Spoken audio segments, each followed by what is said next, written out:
Alam mo ba na ang aircon na ito ay may 5-star energy efficiency rating at kaya makapag-save ng up to 85% ng electricity bill? Alam mo rin ba na fully body painted chassis na ito at mas pinatibay at hindi mabilis kalawangin? Bukod pa dyan, meron itong 8-in-1 filter na kaya makapag-deactivate ng bacteria, viruses at nagde-deodorize para makapagbigay ng mas healthy at mas malinis na hangin. Well, ito nga pala ang Carrier Compact Inverter.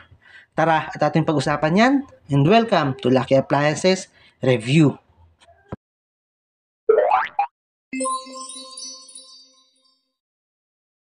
Welcome back to our channel. Alam naman natin na sobrang init ngayon at kahit yung tipong makulimlim ang panahon ay sobra pa rin ang alinsangan. Kaya naman, kung nagbabalak kang bumili ng aircon, para sa inyo ang videong ito. Malay mo, isa si Carrier sa i-consider ninyo para bilhin. Well, bago tayo mag-umpisa sa aircon na ito, ay gusto ko lang kayong bigyan ng konting idea kung ano nga ba ang tamang aircon capacity na aakma sa inyong kwartong paglalagyan. Kung ang inyong area ay less than 10 square meter, 0.5 horsepower lamang ang tamang capacity dito. Kung 10 to 13 square meter, 0.75 horsepower, 14 to 17 square meter ay 1 horsepower, 18 to 23 square meter ay 1.5 horsepower, 24 to 35 square meter ay 2 horsepower, at sa 36 to 41 square meter ay 2.5 horsepower. Pero take note lang, kung sakaling ang kwarto natin ay exposed sa direct sunlight or more than 4 person ang gagamit ng kwarto, ay mas mabuting mag-adjust tayo ng horsepower. Since alam nyo na kung ilang horsepower ang kailangan ninyo, tara, umpisa na natin. Ano nga ba ang mga accessories na kasama nito inside the box? Meron itong user manual and warranty card, remote control, remote holder, AAA battery, at ang kanyang ceiling insulation. Isa sa napansin ko dito ay ang kanyang remote control na magandang design. Dahil bukod sa rubber na lahat ng kanyang button, ay meron pa itong support na goma sa gilid. Na sa tingin ko ay nakadesign para kahit mahulog man itong remote ay hindi basta-basta mababasag. Since compact size na nga ito, hindi mo na kailangang magbakbak ng pader kung sakali mag-upgrade ka lamang sa lumang mong non-inverter aircon. Kung mapapansin ninyo, fully body painted chassis na ito at mas matibay at hindi mabilis kalawangin. Meron itong coated fin at bukod dyan, hydrophilic coated na ang evaporator nito na nakatutulong para ma-prevent ang pag-build up ng mga mold at iwas corrosion na rin. Tignan naman natin kung anong mga features ang meron pa ito. Siyempre, ang hinahanap natin sa aircon ay matipid sa kuryente. Kaya alam mo ba na meron 5-star energy efficiency rating ang Carrier Compact Size Inverter at kaya ito makapag-save ng up to 85% ng electricity bill. At siyempre, makakapag-spend ka na ng time mo sa iyong pamilya nang hindi nag-alala sa iyong electricity consumption. Speaking of inverter aircon, paano nga ba ito gumagana? Ang inverter aircon ay nakakatipid sa kuryente in a way na once na ma-reach na ng aircon ang kanyang desired temperature, ay i-maintain na nito ang lamig, kaya less fluctuation na, at kung mapapansin mo, mas banayad ang lamig ng mga inverter aircon.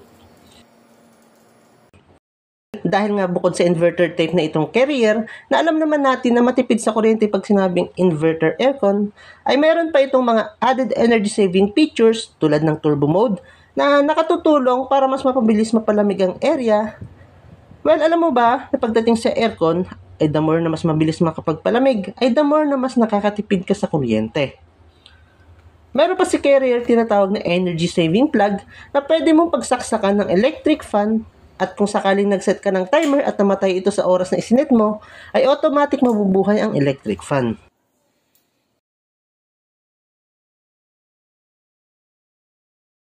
At ang econo mode naman, na once na ma-reach na nito ang isinet mong temperature, ay i-convert ito as slow fan. Then, once na tumaas na ulit ang temperatura, ay mabubuhay ulit ang compressor. Siyempre, hindi mawawala ang sleep mode na kung saan itataas nito ang temperature ng 1 degrees every 1 hour for the first 2 hours kung kailan mo ito isinet. Nakatutulong ito para hindi ka na bumangon sa madaling araw para lang hinaan ang iyong aircon.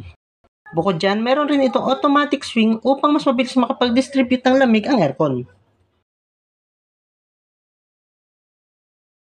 At isa sa interesting features dito sa Carrier Compact Inverter ay ang kanyang 8-in-1 filter na kaya makapag-deactivate ng mga bacteria, viruses, at nagde-deodorize para makapagbigay ng mas healthy, mas malinis, at mas fresh na hangin. Bigyan ko lang kayo ng konting tip pagdating sa aircon. Kung sakaling aalis kayo ng 10 to 20 minutes lang naman, ay mas okay na wag mo nang patayin ang inyong inverter aircon dahil hindi naman ito kukonsumo ng malaki sa kuryente once na ma-reach nito ang kanyang desired temperature.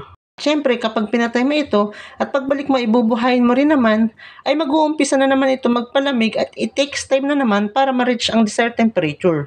So, kakain ng mas malaking kuryente ang inyong aircon. At kung tatanungin niyo ako, alin nga ba ang mas okay bilhin?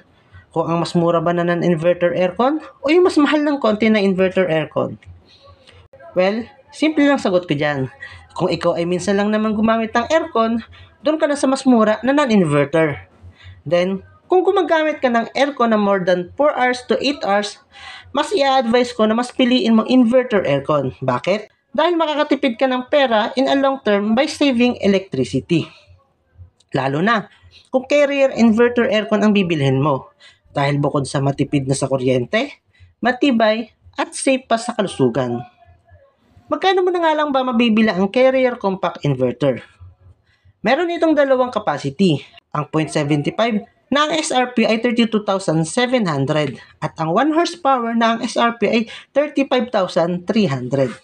Pwede kayo bumili sa Carrier website, ilalagay ko na lang ang link sa description down below. At syempre, kung bago ka pa lang dito sa aking channel, don't forget to subscribe and click the notification bell button for more updates. And if you like this video, please click the like and share this video para makatulong pa sa mga naghahanap ng aircon. Thank you and God bless.